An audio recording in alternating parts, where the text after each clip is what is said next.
No, thank you very much. And first off, I just want to, express my gratitude for being in perhaps the most interesting room that I have been in for at least a year. So, I mean, what a bunch of amazing people, and to be here and exploring some of these ideas with you, that's a great privilege for me. What am I here to talk about? It's braided wildfire risk governance. What does that actually mean? I'll start off by saying this is where I live.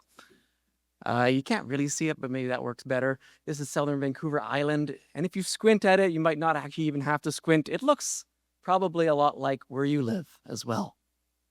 There's a jumble of different colored boxes and dotted lines, and these lines tell us something interesting, something important about who gets to make decisions, about who can use fire and how it can be used, about who responds when there is a new ignition, and broadly about who takes care of the land there.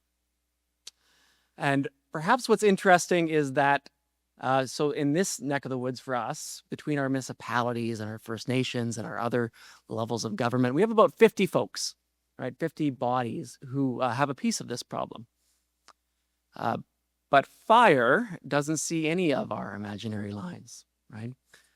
And so it sees this big shared landscape, and it sees fuel barriers and corridors.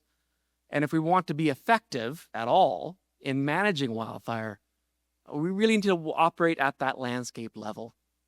And so in a nutshell, our project is trying to find ways to be effective at that landscape level with all of our bodies, all of our decision makers, all of the 50 groups that represent wildfire resilience in our area.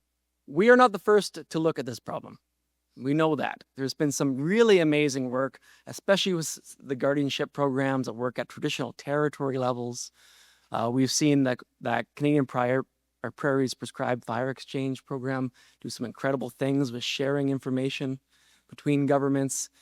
Down in the States, they have something called fire safe councils, and they have prescribed fire associations. Again, great work. And we need to learn those lessons and see how they can apply on our landscape.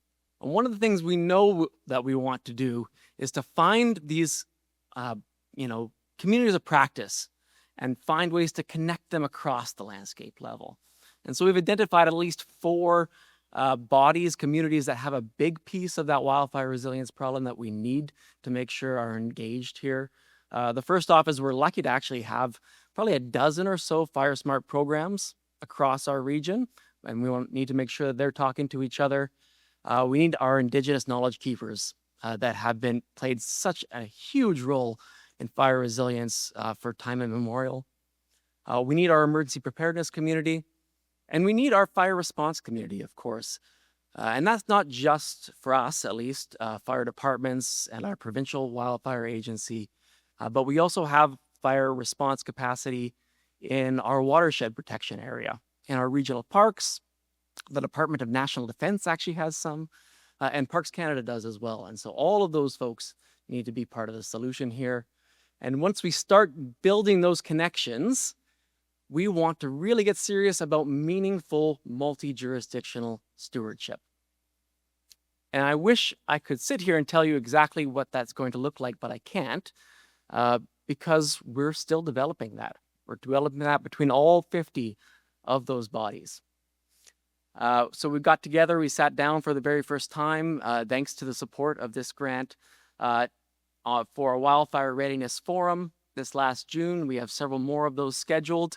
And I can't tell you exactly what it's going to look like, but I can tell you some of the ingredients. It's going to include cross-training. It's going to include capacity building. It's going to include prescribed fire, vegetation management, and of course, knowledge sharing. And once I learn a bit more about, we're going to go out and try things, things are going to blow up in our face. We're going to take risks and hopefully get a few successes as well. And once we get that, I want to share that information with you folks as well. Right? And I want to do that through presentations like this one today. I want to perhaps do workshops, if that's what makes sense, create toolkits. I want to make sure that wildfire resilience is not just something that happens on southern Vancouver Island, but something that we can take and spread across Canada. And so that's our project. That's what you can expect from us.